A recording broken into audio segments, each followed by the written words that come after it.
કચ્છ જિલ્લામાં રાસાયણિક ખાતર એનપીકેમાં છેલ્લા 3 માસમાં 30% ઉપર ભાવ વધારો થયો છે। આ ભાવ વધારો પાછો ખેંચવા જિલ્લા ખેતીવાડી અધિકારી અને મુખ્યમંત્રી ગુજરાતને આવેદનપત્ર પાઠવવામાં આવ્યું હતું। આ અંગે કચ્છ ડિસ્ટ્રિક્ટ કિસાન કોંગ્રેસ દ્વારા રજૂઆત કરાઈ છે, જેમાં જણાવાયું હતું કે કિસાનો મોંઘવારીના મારમાં પીસાઈ રહ્યા છે। તેમાં હાલમાં રાસાયણિક ખાતર એનપીકેમાં ભાવ વધારો કરવામાં આવ્યો છે, જે કિસાનોની કમર તોડી નાખે તેમ છે।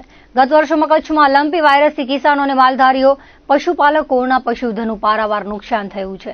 બિપોરજોય વાવાઝોડાથી કચ્છનું કિસાન બાગાયત તેમજ અન્ય પાકોને પણ પુષ્કળ નુકસાન થયું હતું, જેના સંદર્ભમાં સહાય એસડીઆરએફ તળે માત્ર 2 હેક્ટરના નિયમ હેઠળ માત્ર 22,000 રૂપિયા મળ્યા છે, જેની સામે લાખો રૂપિયાનું નુકસાન થયું છે। એક બાજુ ખાતરની ખેંચ અને બીજી તરફ ભાવ વધારો ખેડૂતોના પેટ ઉપર પાટું મારવા જેવી છે। કચ્છ જિલ્લા કોંગ્રેસ દ્વારા ખાતરનો ભાવ વધારો પરત ખેંચવામાં આવે અને ખાતરનો સ્ટોક પૂરતો મળે તેવી વ્યવસ્થા કરવામાં આવે તેવી માંગ કરાઈ હતી। આ મુદ્દે સરકાર નિર્ણય નહીં લે તો જલદ ગાંધીજીના માર્ગે આંદોલન કરવાની ચીમકી અપાઈ હતી। ખેડૂત જગતનો તાજ છે। કચ્છ જિલ્લાની અંદર ખેડૂતોની કથળતી પરિસ્થિતિ છે।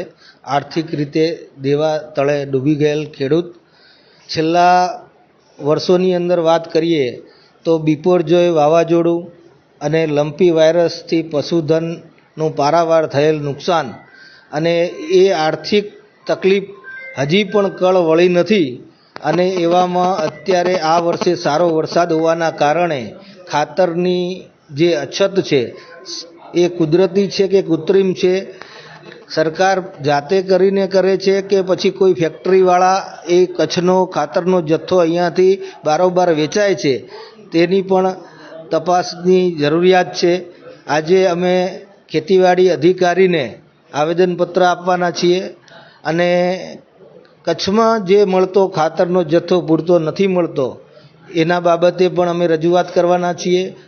તે છતાં છેલ્લા 3 મહિનાથી એનપીકે ખાતરની અંદર રાસાયણિક ખાતરની અંદર જે ભાવ વધારો થયો છે એ ભાવ વધારો પાછો ખેંચાય એ માટે અમે આજે જિલ્લા ખેતીવાડી અધિકારી મારફતે મુખ્યમંત્રીને રજૂઆત કરવાના છીએ। ખાસ આજે જે કારોબારી મિટિંગ અમે બોલાવી છે, જે ખેડૂતોને તકલીફો પડે છે એ તકલીફોની સમસ્યાઓ બાબતે ચર્ચા કરી અને આગળની રણનીતિ ખેડૂતો માટે કઈ રીતે મદદરૂપ થઈ શકાય અને એના માટે કઈ રીતે આંદોલન કરી શકાય એ આંદોલનની રણનીતિ તૈયાર કરવા માટે આજ ખાસ કારોબારીનું મિટિંગનું આયોજન કર્યું। કિસાન કોંગ્રેસ અમારે 10 તાલુકાની અંદર તાલુકા સમિતિઓ છે, જેના તાલુકા પ્રમુખો છે, પરંતુ પોતપોતાના એરિયાની અંદર પોતે પોતાની રીતે મામલતદાર કચેરીએ આવેદન અને સક્રિય રીતે કામ કરી રહ્યા છે। આજે જિલ્લા લેવલે કારોબારી મિટિંગ બોલાઈ છે અને એ મિટિંગની અંદર અમે